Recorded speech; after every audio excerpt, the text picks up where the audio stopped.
안녕하십니까. 강건너TV의 주성철입니다. 미국 트럼프 대통령이 취임식 이후 몇 날이 지나면서 그의 행동명령이 강력하게 추진되는 것을 우리는 보고 있습니다. 특별히 오늘 1월 28일자로 미국 상원에서는 파나마 운하에 대한 청문회가 있었습니다.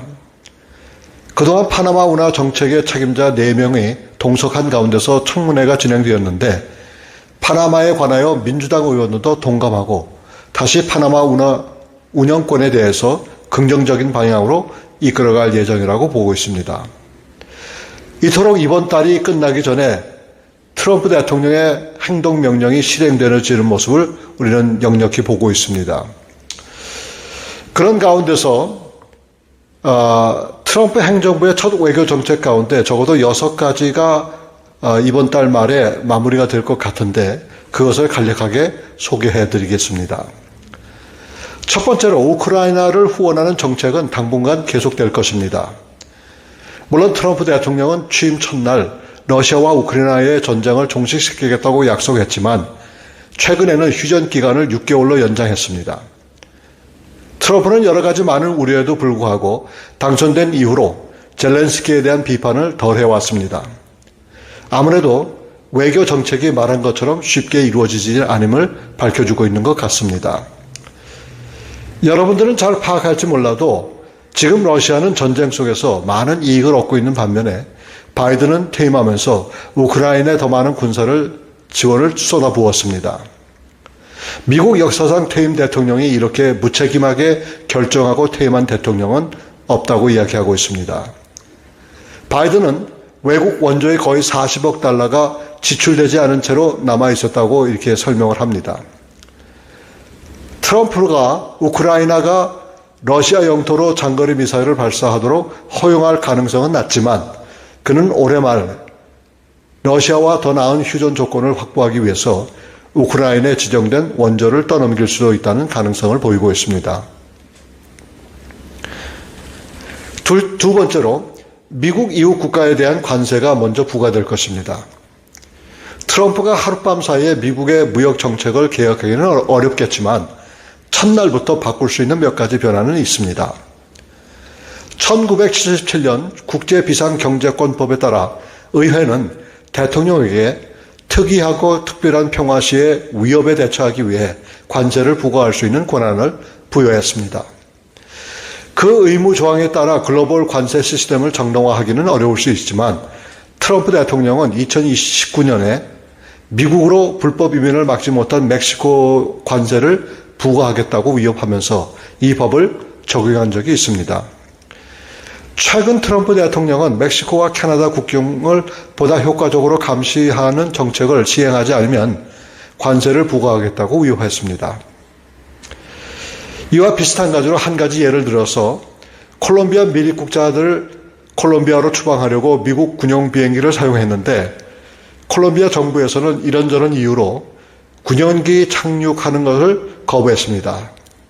그러면서 민간 항공기로 데려오면 생각해 보겠다고 말도 안 되는 소리 하면서 거부했는데 이 소식을 들은 트럼프 행정부에서는 미국으로 들어오는 모든 물품에 25% 관세를 매기겠다고 했더니 콜롬비아도 미국 품목 중 수입에서 관세를 50% 올리겠다고 맞섰습니다. 하지만 얼마 안 가서 콜롬비아는 미국 불체자들 가운데 콜롬비아 사람들을 실은 미국 군용기 착륙을 허락했습니다. 미국은 이제 총과 미사일을 가지고 싸우기보다는 관세를 가지고 싸우려고 하는 것을 우리는 정책을 통해서 보고 있습니다.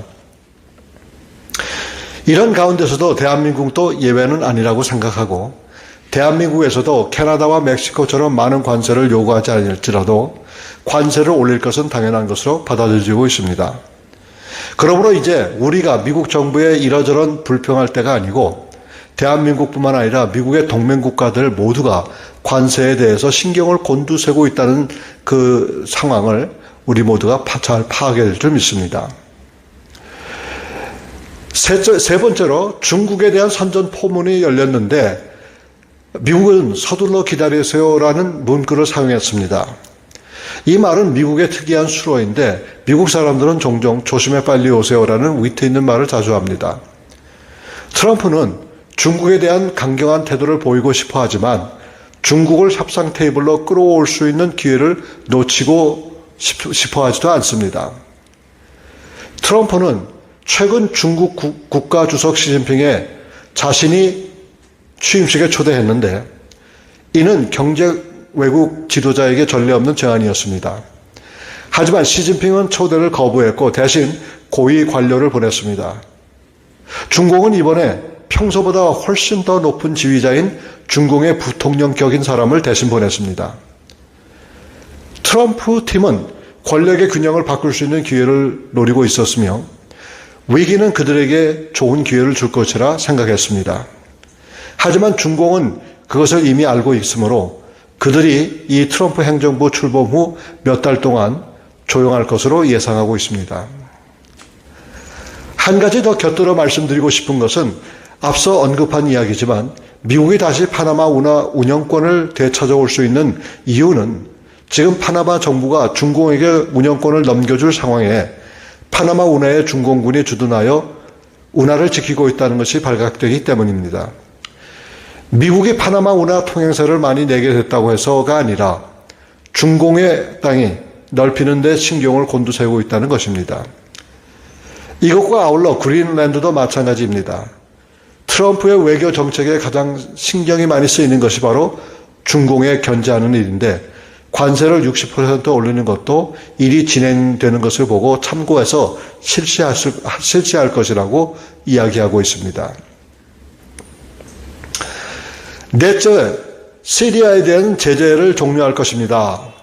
시리아에서 바사드 아사드 정권이 무너지면서 알샴이 이끄는 임시정부는 밀과 같은 필수품의 수입을 제한하는 시리아에 부과된 제재를 종료해달라고 바이든 행정부에 여러 차례 요청했습니다.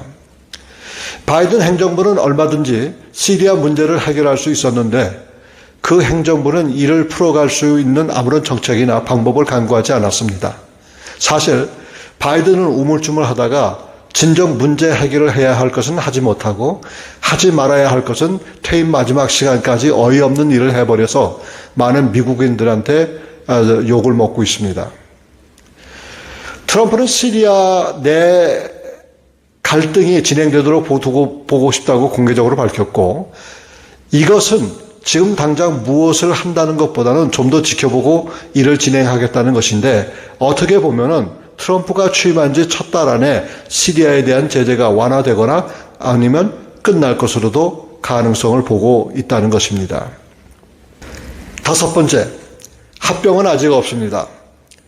캐나다 전 총리 투도가 트럼프의 플로리다 마라라고에 다녀간 후 이상한 소문이 퍼졌는데 그것은 캐나다가 미국의 50화문제의 주가 된다는 말입니다. 이 일에 대하여 아무런 공식적인 성명이 발표된 것은 아무것도 없습니다. 다만 트럼프가 최근 캐나다와 그린랜드, 그 다음에 파나마 운하에 대한 미국의 합병 가능성에 대한 소셜미디어에 많은 글을 올렸기 때문입니다. 그는 또한 어떤 일이 일어날 것이라고 기대하지 말라고까지 언급했습니다. 영토에 대한 협상은 시간이 걸리며 진지하게 시작하더라도 시간이 걸린다고 이야기하고 있습니다. 그리고 이 국가들은 협상 테이블에 오는데 관심이 없다고 밝혔습니다. 트럼프는 여전히 이 세 개 지역 중 하나 이상을 합병할 수 있을 거라 생각하고 있습니다. 여러분들이 미국 역사를 보면 미 합중국이 만들어진 과정에서 영토를 늘려가는 것은 당연한 것으로 여겨졌고 영토를 늘려감으로 말미암아 미국이 강력한 나라가 된 것인데 여러 가지 방법 가운데 영토를 돈을 주고 구입하는 것을 아주 당연한 것으로 생각하고 있습니다. 물론 덴마크도 자신들이 관리하는 그린랜드지만 그리고 절대로 매매하지 않겠다고 하지만 그것은 두고 봐야 할 일인데 그 이유는 덴마크가 그린랜드를 관리할 수 없는 상황에 있기 때문입니다. 그런데 이 세 나라에 관한 것 중 하나는 수일 안에 해결할 것이라고 하는 전망을 내다보고 있습니다. 여섯 번째로 북한에 대한 긴장 완화는 없을 것입니다. 2017년도 취임했을 때 그는 북한을 그의 최우선의 외교 정책으로 중 하나로 뽑았습니다. 북한 지도자 김정은과의 관계는 눈에 띄게 가까웠지만 이번 임기 동안은 그렇게 있을 거라 기대하지 않습니다. 북한은 세계에서 가장 고립된 국가이며 2010년도의 후반에 유일한 동맹국인 중공과 외교적으로 최악의 상태를 이루게 됐습니다. 그 당시에는 미국과의 대화를 추진하는 것이 합리적이라고 생각했습니다. 오늘날 미국의 핵미사일이 역량이 커졌고 러시아와 급속한 협상은 우크라이나의 침공을 지원하는 데 군대를 배치하도록 장려했다는 것입니다. 김정은이 트럼프와 다시 만나고 싶어할 가능성은 매우 낮습니다. 지난번 회담에서 별다른 성과가 없었기 때문입니다. 첫 임기 동안 트럼프는 외교 정책 경험이 거의 없었고 강요들에게 방해를 받았습니다. 이번에는 트럼프가 훨씬 더 많은 경험을 했고 제약이 훨씬 덜할 것으로 많은 우선순위를 실행할 수 있는 좋은 위치에 있을 것입니다. 충동적인 대통령 당선자의 우선순위로 남은 이슈가 무엇인지는 불분명합니다. 트럼프의 외교 정책에 대한 노스트라다무스에 나오지는 않지만 이것은 예측할 수 없는 대통령에 대한 가장 좋은 예측입니다. 이 내용들은 글로벌 문제연구소의 연구원인 랜섬 밀러의 보도에서 발췌한 내용입니다. 지금까지 강건너TV의 주성철이었습니다.